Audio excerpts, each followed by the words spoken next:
Have you ever looked around you and thought, why does everything feel so off? Why are people more anxious, more divided, and more emotionally fragile than ever, despite living in one of the most comfortable eras in human history? Today, we are talking about why modern society feels like it's collapsing and how we can fix it. I'm breaking down 5 major forces that are dragging us down, backed with real-life examples, and giving you some straight-up truth most people are too scared to say. So let's get into it. Now, the first point is comfort has become king. Let's start with the obvious one. Comfort. Never in human history have we had this much convenience.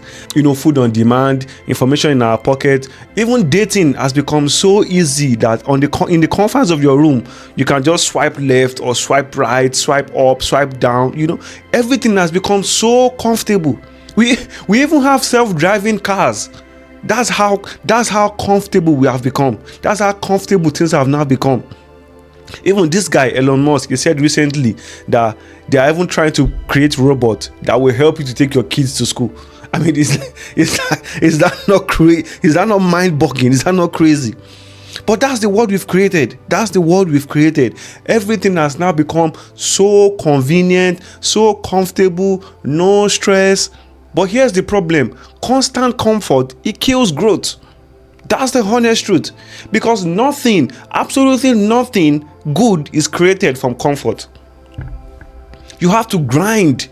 You have to grind to become someone in life.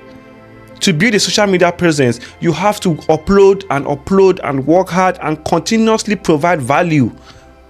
So it's not from a comfortable standpoint. It's from hard work. Some days when you don't want to upload, you have to show up.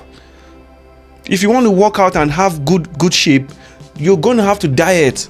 You're going to have to go on some dry fasting where you won't eat. You're going to put your body under pain. Go to the gym, your muscles will break.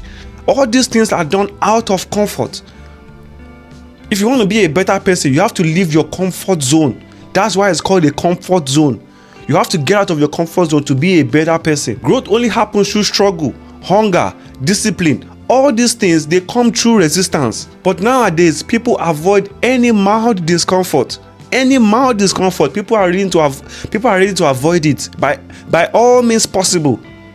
Taking a cold shower, hell no. Instead of just to take a walk, people rather take Uber. And what happens is you end up creating a society or a generation that is addicted to ease but allergic to effort. So how do we combat this? By embracing challenges. You need to do hard things on purpose. Go to the gym. Instead of scrolling through Instagram or TikTok for hours, read books. These are ways that we can combat this pandemic that is destroying our society.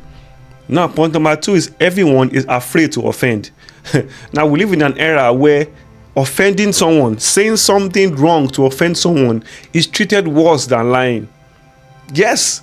We live in an era now where saying something to offend someone is treated worse than lying. I mean, if I'm a teacher in this modern age, I wouldn't even want, I would be scared to death because I wouldn't know what to say to the kids, I mean, just imagine a teacher comes to class and shares a controversial but historically correct fact. Oh, they are going to cancel that teacher. The parents are going to be calling for the teacher's head. All the students are going to be going gaga. Everyone is going to be moving mad. They are going to be calling for the teacher's head just because the teacher said something that is accurate, that is historically, that is a fact. But just because they felt a certain way about it, the teacher should be cancelled. Even friends can't even give any honest advice anymore. They are labeled toxic. Boyfriend cannot give his girlfriend an advice or something. Is misogynist. So we found a way to label and victimize everything. And that's why people are scared because they don't know what to say. They don't know how to, they don't know what to do. I don't know what to say that can set this person off. I mean, I thank God for the way I am. I thank God that I have one skill, which is I have the ability to actively listen. I might disagree with everything you say, but I have the ability to understand, to listen to what you are saying, and give you my own honest opinion.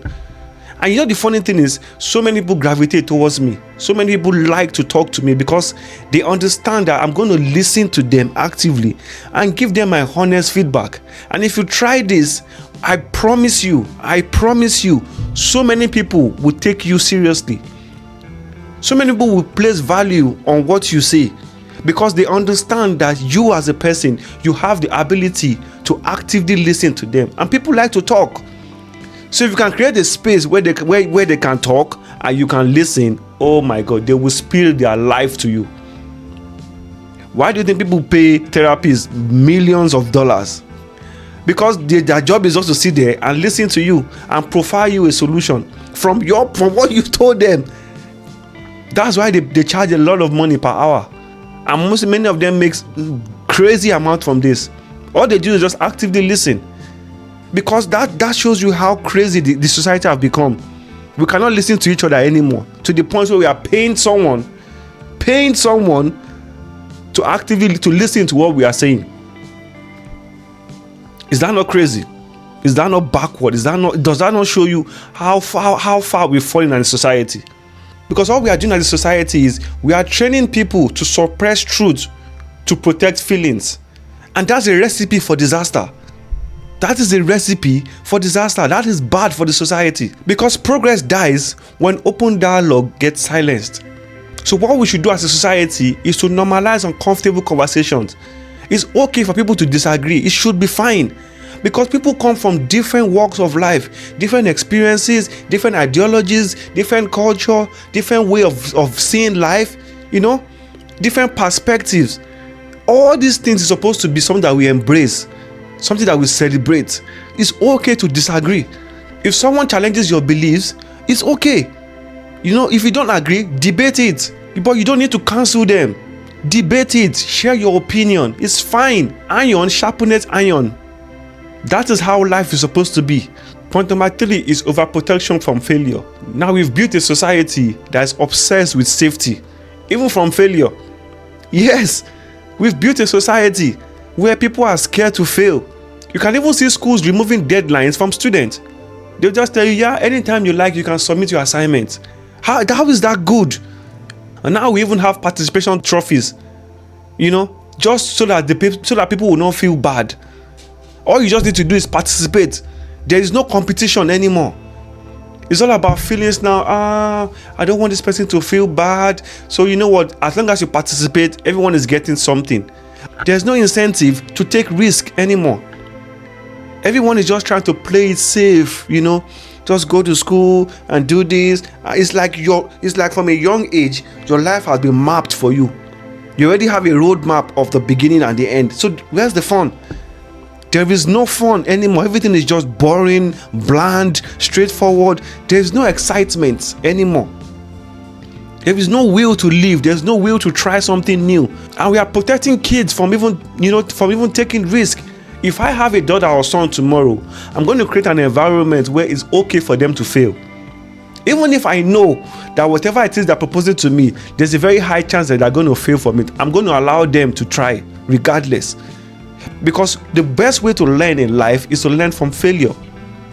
There is nothing that's going to prepare you for that experience. Nothing. I've made so many mistakes in my life.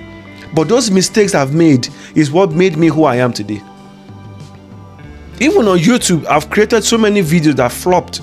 But I learned from those experiences. And now I can speak confidently in front of the camera. If I show you guys my first videos, you guys are going to laugh.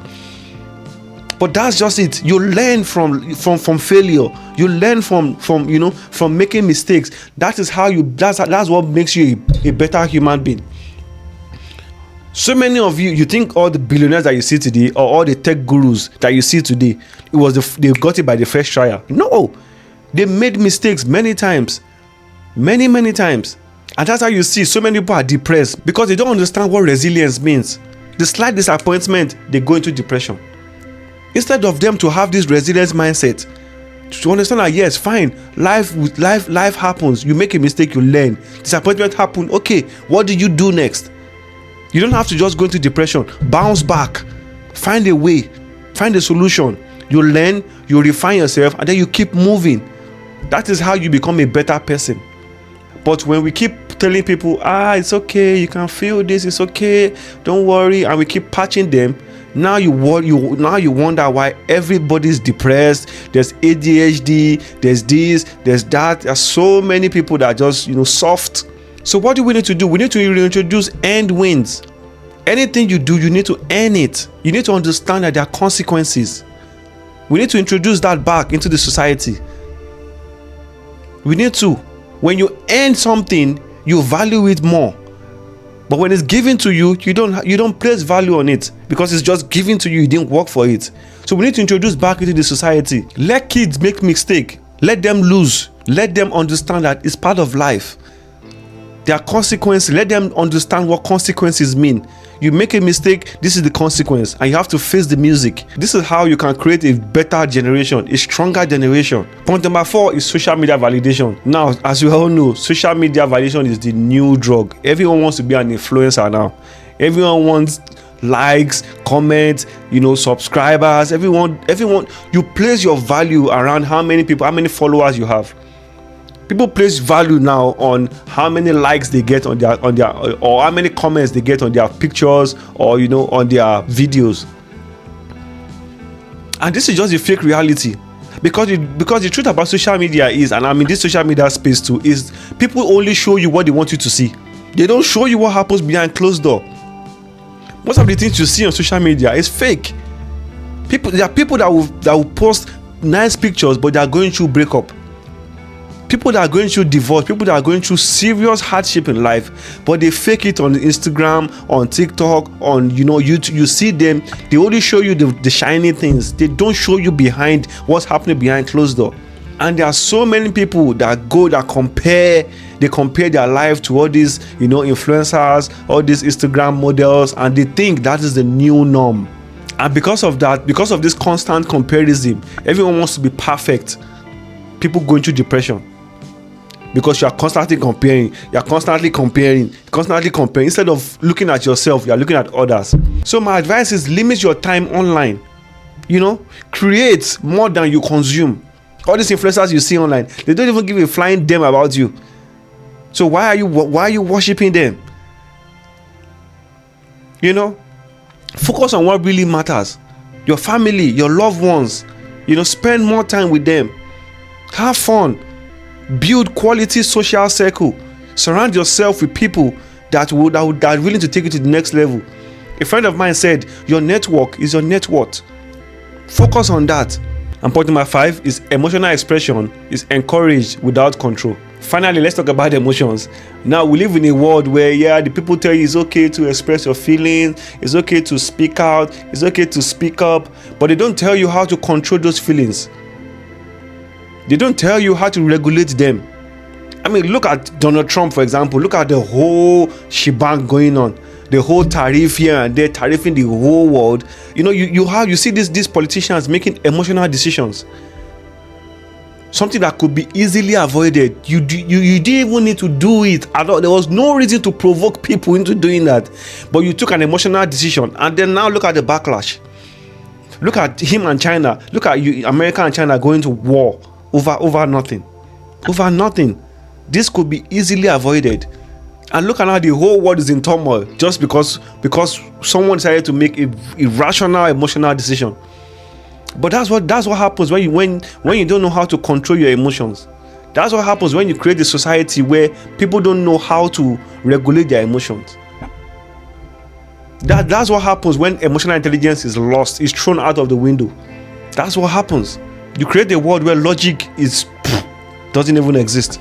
As humans, we should be able to control our emotions. We should not be led by our emotions. That's how you see people that have emotional intelligence. They tend to be very, very intelligent people. So people tell me that I'm slow to anger, that I'm a very slow person, but I'll argue that I'm not a slow person. It takes a lot to get me angry. It takes a lot. And I will argue that that's intelligence. It's not being slow or it's not being soft. It's just being intelligent. Because expressing emotions without emotional intelligence, it creates instability. It creates entitlement. So how do we fix this? Practice self-control. Practice self-awareness. Talk to people or mentors that have mastered emotional intelligence. Learn how to control your emotions. You don't have to react to everything. You don't have to respond to everything you see online. I get a lot of negative comments online. Yeah, I do. But do I react to it? Hell no. Some I even like it. I even give you thumbs up. Thank you for at least you freedom of speech. Speak your mind. But am I going to cry over it? Hell no. Some people even say I'm cold-hearted. It's not like I'm cold. It's just I know how to manage my emotions. Doesn't mean I'm cold. It's just I have emotional intelligence. It's going to take a lot to get me angry. It's going to take a lot to move me off my center. People that know me personally, they know. People that have met me in person or have dealt with me in person, they know that I'm not the kind of person that get angry easily or get emotional easily, because I've mastered the act of managing my emotions. I've mastered the act of emotional control. And when people know that you can manage emotion, they feel safe with you. They feel safe with you. And because of this, I've been able to keep a lot of relationships, because I don't allow my emotions to rule me. I've been able to keep so many people in my life. And if I can do it, you can do it too. Don't let your emotions get the best of you. Before you react to something, think about it. Take a step back. Think deeply. Take a deep breath before you speak. So is modern society collapsing? Maybe not physically, but mentally, emotionally, and spiritually. Yes, we've got some cracks. But the good news is you don't have to follow the crowd. You can choose to live differently. You can choose to be honest in a fake world. You can choose to be disciplined in a lazy world. The choice is in your hand. Everything starts with you. And that is how we are going to fix the situation, one person at a time. If you found value in this video, then let me know what you think in the comments below. Like this video. And if you're part of my Code Nation community, I appreciate you. And if you're not, join the community. Until then, stay sharp, stay grounded, and stay cold. I'll see you guys in the next one. I'm out.